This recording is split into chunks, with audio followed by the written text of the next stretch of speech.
اعوذ باللہ من الشیطان اللعین الرجیم بسم اللہ الرحمن الرحیم حسبنا اللہ ونعم الوکیل نعم المولا ونعم النصیر رب اشرح لی صدری ویسر لی امری واحلل عقدۃ من لسانی یفقہوا قولی الحمد للہ رب العالمین والصلاة والسلام على رسوله الانام مولانا و مولا الکونین امام القبلتین جد الحسن والحسین ابی القاسم محمد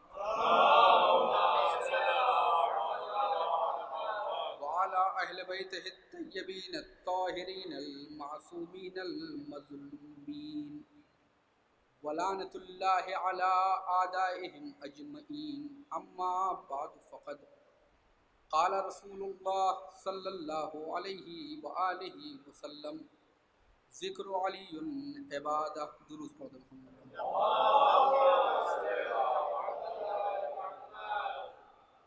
بزرگان مذہب و ملت برادران ایمانی،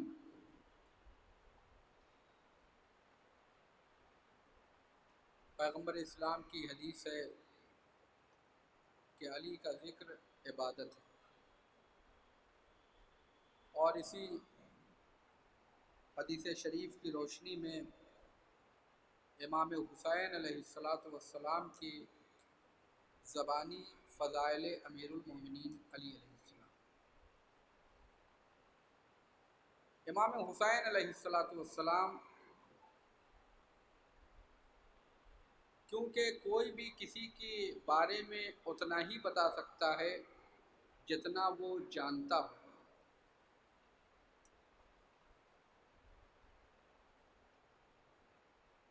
ظاہر ہے کہ امیر المومنین کے فضائل اور امیر المومنین کی عظمتوں تک کسی بشر کا دائرہ فکر پرواز نہیں کر سکتا ہے۔ خود خطبہ شقشقیہ میں فرمایا حضرت نے کہ ینحدر عن السیل ولا یرقی الی الطیر، کہ ہمارے زیر سایہ علم کا سیلاب ہے، اور اس کے بعد فرمایا ولا یرقی الی الطیر، اور کوئی بھی کسی کا بھی طائر فکر ہم تک پرواز نہیں کر سکتا۔ لہذا جس طرح سے رسول اللہ نے فرمایا کہ اے علی، خدا کو کسی نے نہیں پہچانا سوائے میں نے اور تم نے،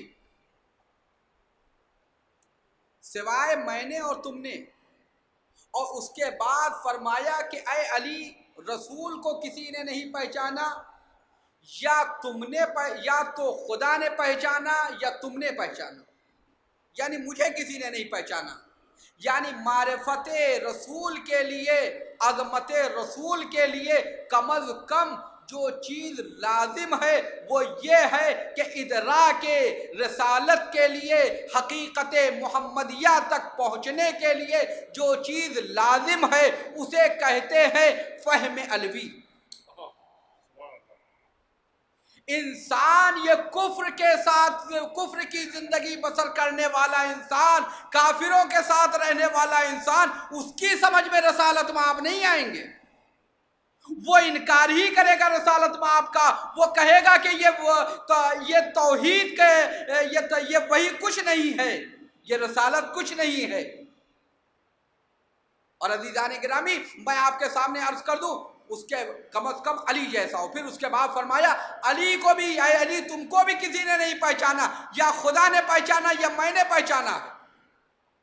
یعنی بتا رہے ہیں کہ یہ سلسلہ ایسا ہے، چاہے وہ معرفت خدا کا سلسلہ ہو، چاہے وہ معرفت رسول کا سلسلہ ہو، چاہے وہ معرفت امیر المومنین کا سلسلہ ہو، یہاں پر کوئی ان کی حقیقت تک پہنچ ہی نہیں سکتا ہے مگر یہ کہ جو اس منزل پہ پہنچ جائے یا ان کے دامن سے وابستہ ہو جائے۔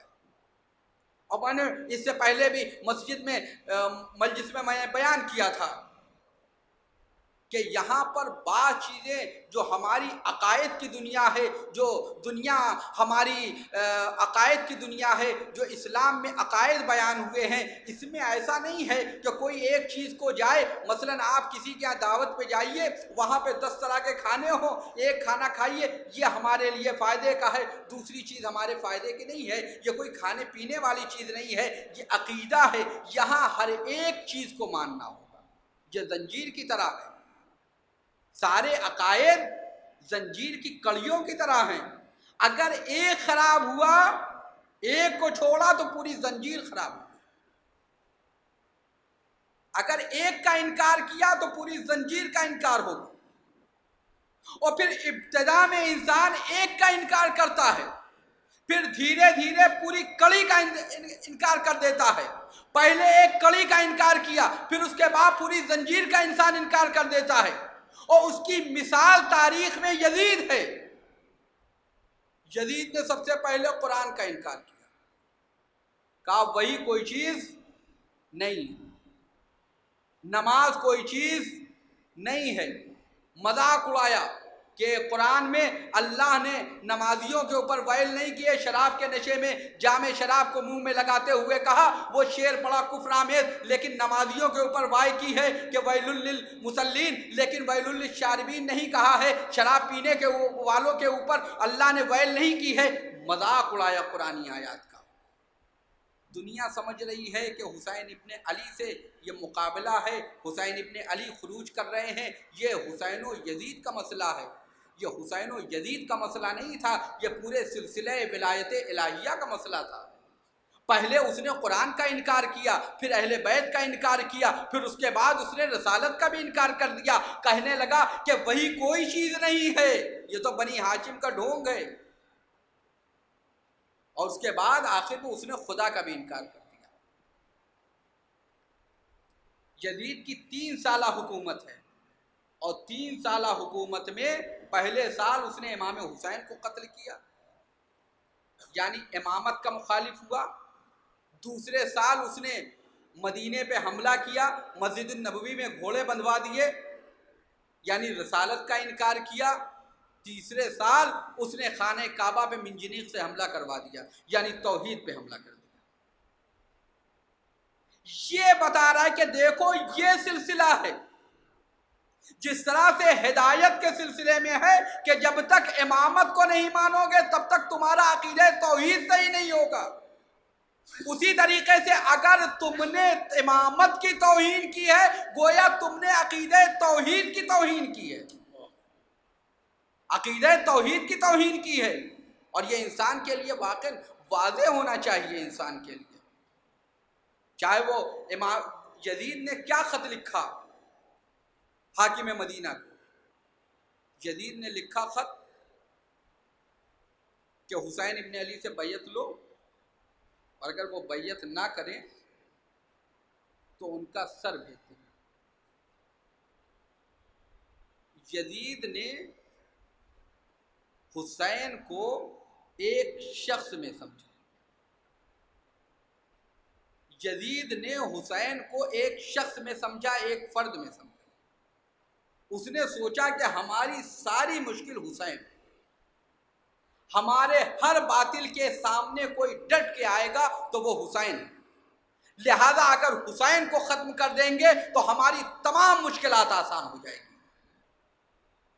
امام حسین علیہ السلام نے اس کا جواب دیا۔ امام حسین علیہ السلام نے، سوال تھا اس کا شخص کا کہ اگر حسین بیعت نہ کرے تو انہیں قتل کر دینا، لیکن امام حسین علیہ السلام نے جو جواب دیا ہے وہ شخص کا جواب نہیں دیا بلکہ شخصیت کا جواب دیا ہے۔ امام حسین علیہ السلام نے شخصیت کا جواب دیا ہے، امام حسین علیہ السلام نے کیریکٹر کا جواب دیا ہے۔ امام حسین علیہ السلام نے یہ نہیں کہا کہ حسین یزید کی بیعت نہیں کرے گا، بلکہ کہا مثلی لا یبایع مثلا، میرے جیسا اس جیسے کی بیعت نہیں کرے گا، یعنی حسین جیسا یزید جیسے کی بیعت نہیں کرے گا، یعنی حسینیت کبھی یزیدیت کے سامنے سر تسلیم خم نہیں ہوگی۔ مطلب یہ ہے نہ کبھی ماضی میں حسینیت یزید کے سامنے سر تسلیم خم ہوئی، نہ حال میں حسینیت کبھی یزیدیت کے سامنے سر تسلیم خم ہوگی، مستقبل میں کبھی یزیدیت کے سامنے سر تسلیم خم ہوگا. یا کیریکٹر کا مسئلہ ہے. وہ یزید سمجھ رہا تھا حسین کو قتل کر دیں گے تو سارے مسائل آسان ہو جائیں گے.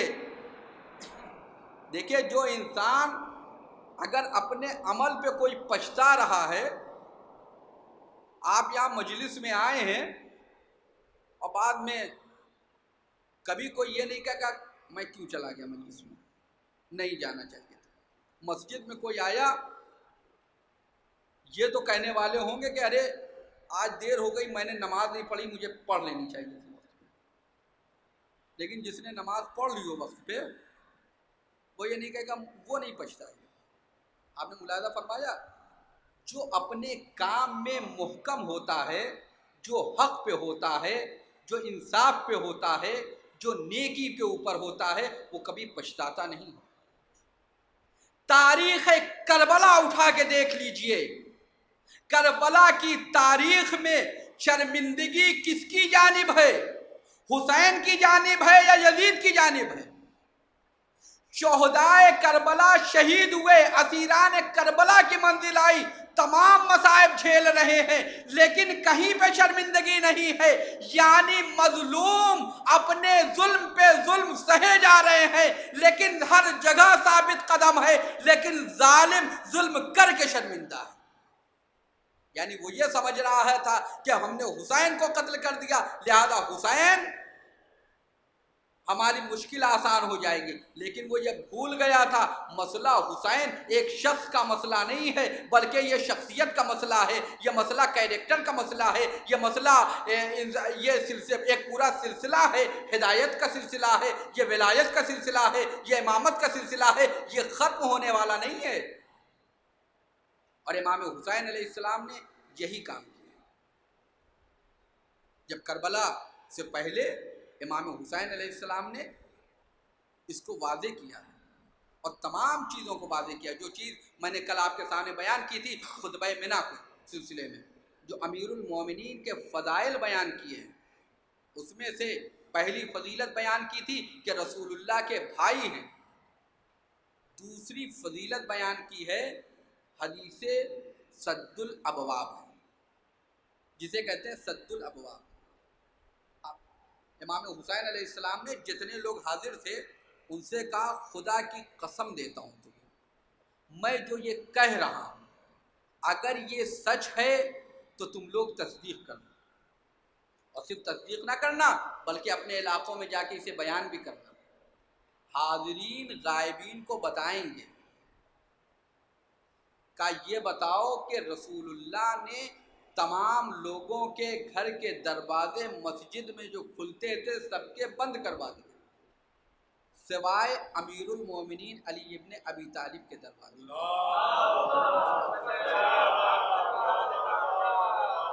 لوگوں نے کہا ہاں یہ صحیح ہے، اللہم بلا، سب نے کہا ہاں یہ صحیح ہے.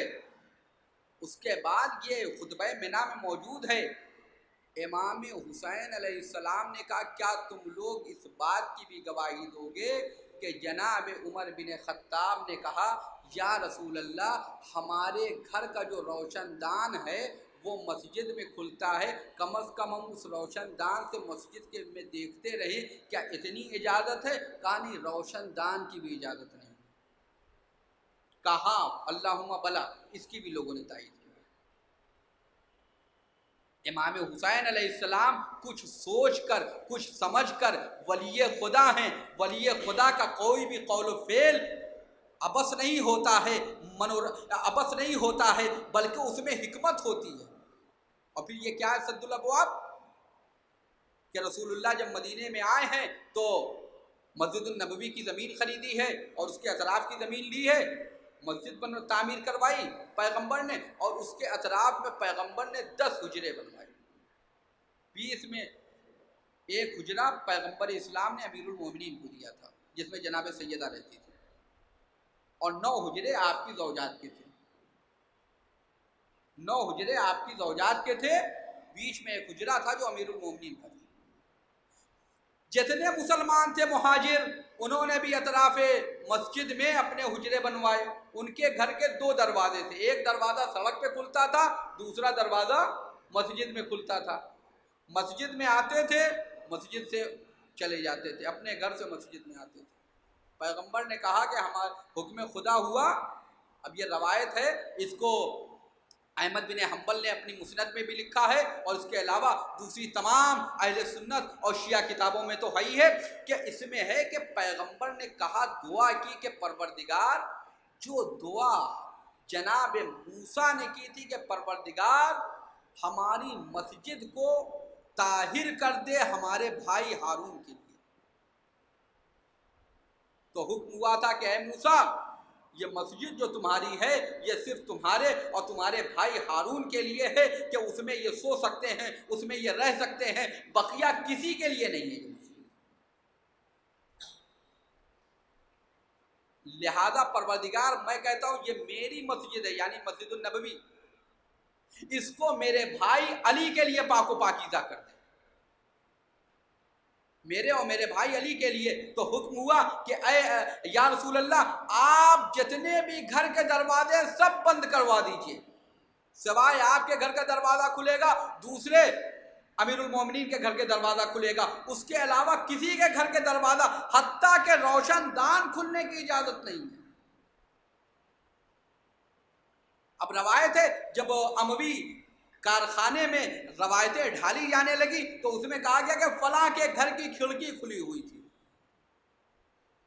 فلاں کے گھر کی کھڑکی کھلی ہوئی تھی، مثلا خلیفہ اول کے گھر کی کھڑکی کھلی ہوئی تھی، لیکن خلیفہ اول کا گھر وہاں پہ تھا ہی نہیں، وہ مدینے کے باہر ایک جگہ ان کا گھر تھا۔ خود دوسری روایتیں ہیں کہ جس کو کہ جب پیغمبر کی وفات ہوئی ہے یا شہادت ہوئی ہے پیغمبر کی، کہ جب رسول اللہ صلی اللہ علیہ وآلہ وسلم اس دنیا سے گئے ہیں، یہ مدینے کے باہر رہتے تھے، وہاں سے آئے ہیں، اپنے جہاں پہ گھر تھا وہاں رہتے تھے، یہ وہاں سے آئے، یہ مدینے میں نہیں رہتے تھے، دور رہتے تھے، کم از کم مسجد سے کافی دور رہتے تھے۔ کھڑکی بغل میں کھلتی ہے، کوئی محلے میں نہیں کھلتی کھڑکی، کوئی فاصلے پہ نہیں کھلتی کھڑکی۔ یہ تمام کے تمام روایتیں اموی کارخانے کی ہیں۔ امام حسین علیہ السلام اقرار لے رہے ہیں، اور یہ ایسا کوئی معمولی حدیث نہیں ہے، بلکہ مسند بن احمد بن حنبل میں ہے کہ خلیفہ ثانی نے کہا کہ 3 فضیلتیں ایسی علی کی اگر میرے پاس ہوتی تو میں خود اس کے اوپر رشک کرتا، اس کے اوپر فخر کرتا۔ کہا کون کون سی فضیلت؟ کہا کہ ایک تو یہ کہ ان کو فاطمہ جیسی زوجہ ملی، دوسری فضیلت یہ ہے کہ ان کا گھر کا دروازہ مسجد میں کھلتا تھا، تیسری یہ کہ خیبر کے دن ان کو علم ملا تھا۔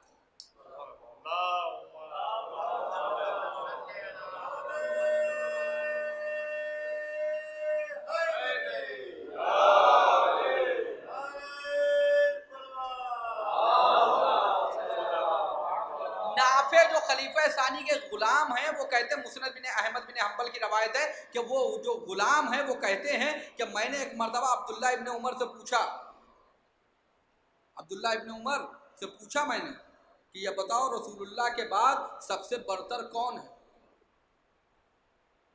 تو کہنے لگے تم سے کیا مطلب ہے؟ پھر کہنے لگے کہ رسول اللہ کے بعد استغفار کیا عبداللہ ابن عمر نے، اور اس کے بعد کہا کہ رسول اللہ کے بعد سب سے افضل و برتر وہ ہے جس کے لیے وہ چیزیں حلال ہیں جو رسول کے لیے حلال تھی، اور وہ چیزیں حرام ہیں جو رسول کے لیے حرام تھی۔ کہ اس سے مراد کون ہے؟ کہ اس سے مراد علی ابن ابی طالب ہیں۔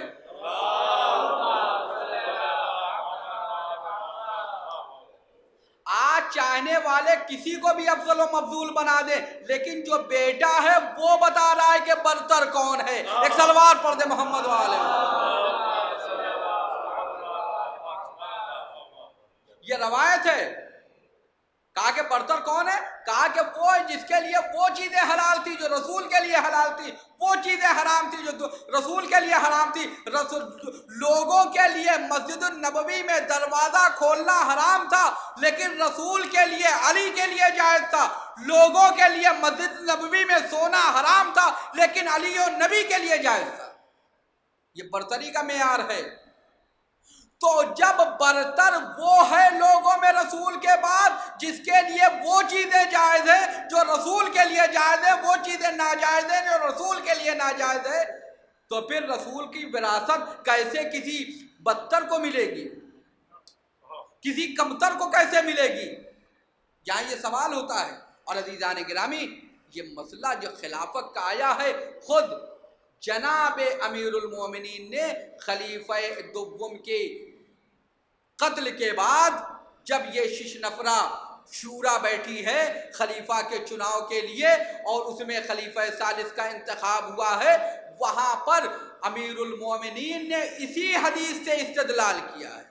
کہ یہ بتاؤ تم ہمارے بارے میں کیا کہو گے؟ کیا رسول اللہ نے سب کے گھر کے دروازوں کو بند کر دیا تھا سوائے میرے گھر کے دروازے کے اور اپنے گھر کے دروازے کے؟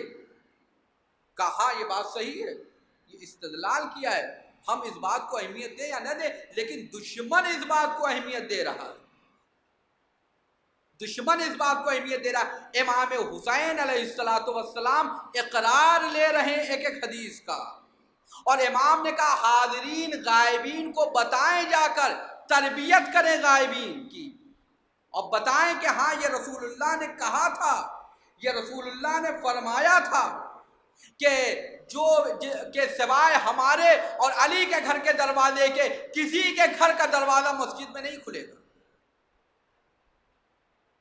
کربلا میں امام حسین علیہ السلام انقلاب کربلا سے پہلے فضائل امیر المومنین کو 2 سال پہلے بیان کر رہے ہیں، لوگوں سے اقرار لے رہے ہیں، ایک ایک چیز کا اقرار لے رہے ہیں. اور بھی کئی فضیلتوں کا اقرار لیا. جب بات آ گئی تو وہی خیبر والی بھی بات آ گئی، خیبر والی بات بھی آ گئی جو کہا تھا ان لوگوں نے کہ اے کاش علم رسول نے ہمیں دیا ہوتا. میں نے آپ کے سامنے عرض کیا کہ خیبر کا بھی معاملہ یہی ہے کہ اس کو بھی فضیلت کے طور پہ بیان کیا. امام حسین علیہ السلام نے میدان منی میں لوگوں سے اقرار لیا کہ یہ بتاؤ کیا خیبر میں رسول اللہ نے نہیں فرمایا تھا لَأُوتِيَنَّ الرَّایَةَ غَدًا رَجُلًا كَرَّارًا غَيْرَ فَرَّارٍ؟ آج دنیا کہتی ہے ان جنگوں کا، ان فضائل کو بیان کرنے کا فائدہ کیا ہے؟ کوئی نئی چیز بیان کریے. آج کل کا زمانہ دوسرا زمانہ ہے. آپ دیکھیے جب آپ نے عقائد کی گفتگو نہیں کریے گا، جب اعمال کی گفتگو نہیں کریے گا، دین صرف ایک جگہ نہ سمجھیے گا کہ صرف فضائل ہے یا صرف اخلاق ہے، صرف احکام ہے. دنیا کہاں ترقی کر رہی ہے؟ امام حسین علیہ السلام کے زمانے میں جو چیز سب سے زیادہ مشکل تھی وہ آج مشکلات نہیں ہیں، وہ آج مشکلات نہیں ہیں. اسلام کو بدلا جا رہا تھا. آج کا دشمن اسلام کو کھلا نہیں بدل رہا ہے، لیکن کل جو دشمن تھا وہ اسلام کو بدل رہا تھا. بصرے والوں کو جو خط لکھا ہے امام حسین علیہ السلام نے، وہ یہی تو لکھا تھا تم دیکھ رہے ہو کس طرح سے بدعتوں کو ایجاد کیا جا رہا ہے، سنت کو پامال کیا جا رہا ہے. تم کیوں نہیں بول رہے ہو؟ سنتوں کو پامال کیا جا رہا ہے. وہیں پہ حدیث میدان منی میں اقرار لے رہے ہیں اس خیبر کا اقرار لے رہے ہیں. کیا یہ حدیث میرے والد بزرگوار کے لیے نہیں ہے؟ جتنے بھی تھے سب نے اقرار کیا. پوچھئے کہ یہ خیبر سے کیا فائدہ ہے، خندق سے کیا فائدہ ہے؟ یہ فائدہ ہماری اگر آپ کی سمجھ میں آ گیا ہوتا تو ہم اور آپ بھی معصوم ہو گئے ہوتے. 5ویں امام کے زمانے میں ایک خارجی تھا. خارجی وہی جو دشمن اہل بیت، بڑا مشہور خارجی تھا، ہر ایک کو بحث اور جدل میں پیچھے رکھتا تھا. اس نے کہا جو بھی ہم سے چاہے مناظرہ کر لے اور ہمارے سامنے علی کے ایمان کو ثابت نہیں کر سکتا. آپ سمجھ رہے ہیں؟ کل ایمان کے ایمان کو ثابت نہیں کر سکتا.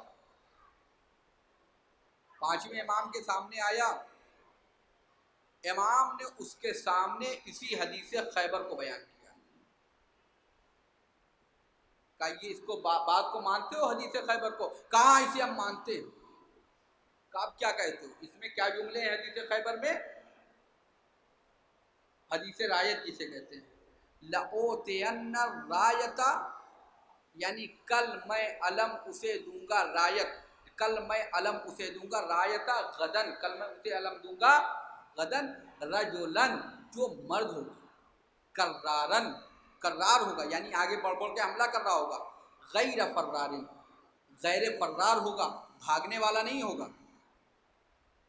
کیونکہ اس سے پہلے جو گئے تھے کوئی آگے بڑھ نہیں رہے تھے بلکہ پیچھے تھے، بیک گیئر میں جاتے تھے، ان کی ساری سواریاں پورا لشکر جو تھا بیک گیئر میں ہو جاتا تھا، اس نے جہاں دیکھا مرحب کو وہیں بیک گیئر میں آ گیا ہے، لیکن کہا کہ کل میں علم اسے دوں گا جو کرار ہوگا، غیر فرار ہوگا۔ اس کے بعد جو حب اللہ و حب الرسول، اللہ سے محبت کرتا ہوگا اور رسول اللہ سے محبت کرتا ہوگا، اور صرف یہی نہیں کہ اللہ سے محبت کرتا ہوگا اور رسول اللہ سے محبت کرتا ہوگا، بلکہ کیا ہے، وَيُحِبُّهُ اللَّهُ وَيُحِبُّهُ الرَّسُولُ، اللہ بھی اس سے محبت کرتا ہوگا اور اللہ کا رسول بھی اس سے محبت کر رہے ہوں گے۔ اور پھر کون آیا دوسرے دن؟ لوگوں نے کہا کہ علی کہاں ہیں؟ لوگوں نے کہا کہ علی تو درد چشم آشوب چشم میں مبتلا ہے، کہا نہیں علی کو لے کر آؤ، اور پیغمبر نے اپنا لعاب دہن لگایا اور اس کے بعد ان کو شفا مل گئی اور علم ان کے حوالے کر دیا۔ یہ علم کو جو دیا ہے، آپ جتنی ابھی میں نے آپ کے سامنے روایت بیان کی ہے کہ یہ خود ہم کہیں نہ کہیں لیکن جو اسلام کے ٹھیکیدار بنے ہیں زبردستی، انہوں نے بھی اس بات کو کہا کہ اگر یہ فضیلت ہے، اے کاش یہ علم ہمیں مل گیا ہوتا، اے یہ علم مجھے مل گیا ہوتا۔ امام علیہ السلام نے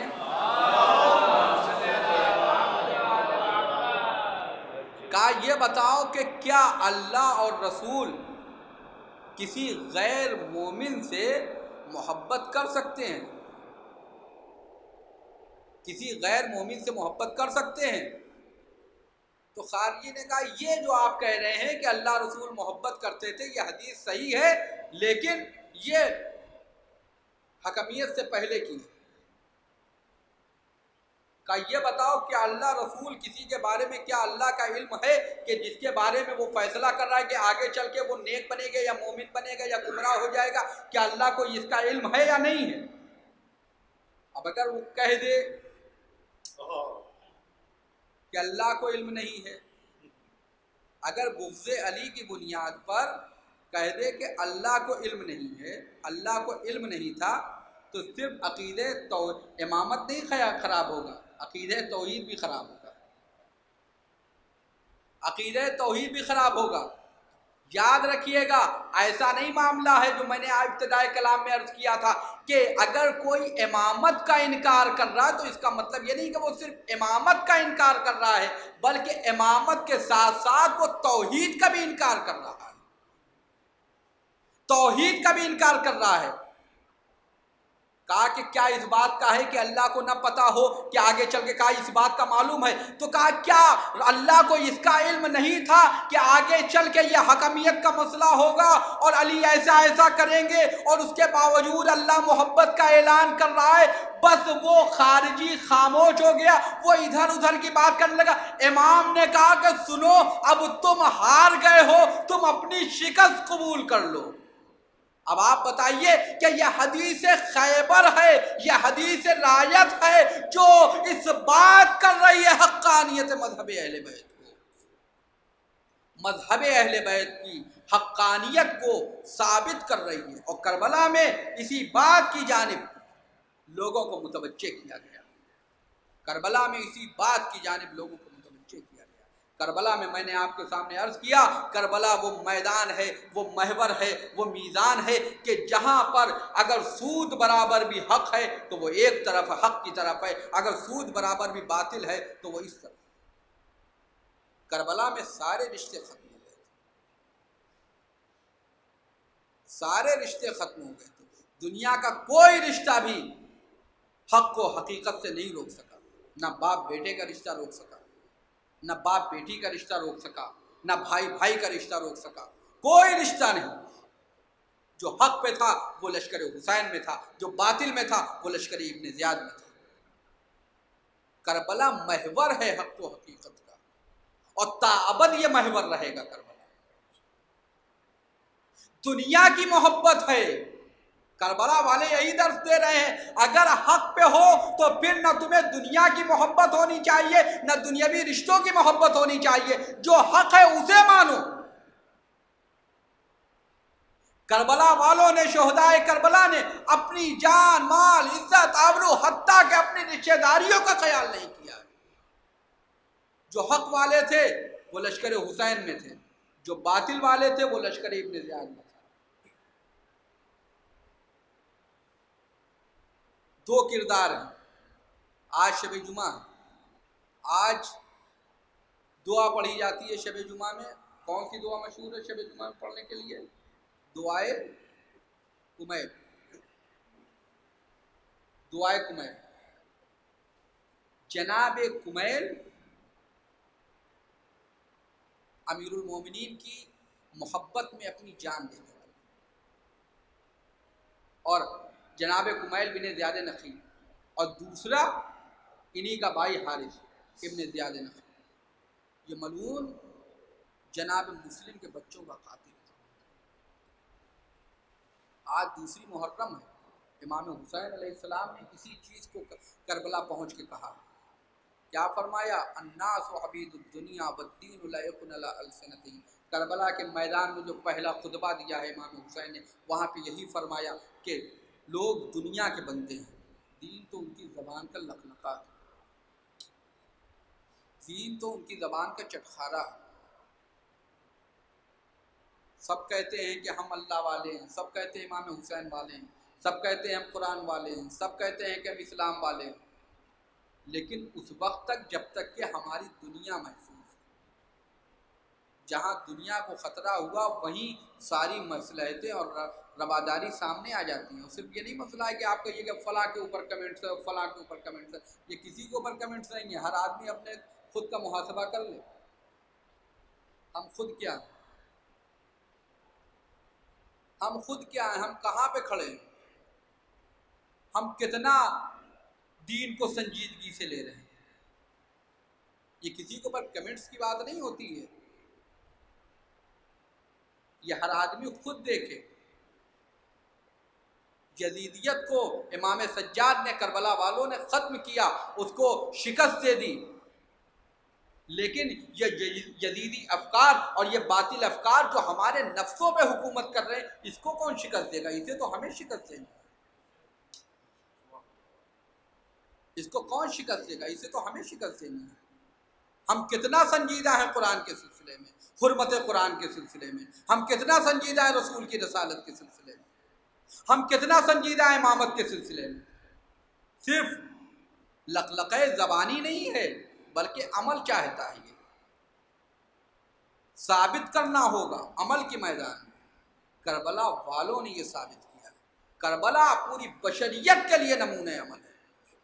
ایسا کوئی دنیا کا واقعہ نہیں ہے جہاں پر کائنات کے ہر بشر کے لیے بلا تفریق رنگ و نسل، ہر رنگ و نسل کے لیے، ہر صنف کے لیے، ہر عمر کے لیے نمونہ عمل ہو۔ کربلا والوں نے نمونہ عمل پیش کیا، بچوں کے نمونہ عمل پیش کیے، کربلا کے بچوں نے نمونہ عمل پیش کیا، عبادت کا نمونہ عمل بیان کیا جائے کہ معصومین کے ہاں لوگ نمازیں پڑھتے تھے، وہ معصوم امام تھے۔ معصوم اماموں کی بات نہیں ہے، جو معصوم اماموں سے متصل ہو گئے ان کی یہاں بھی یہی حالت ہے۔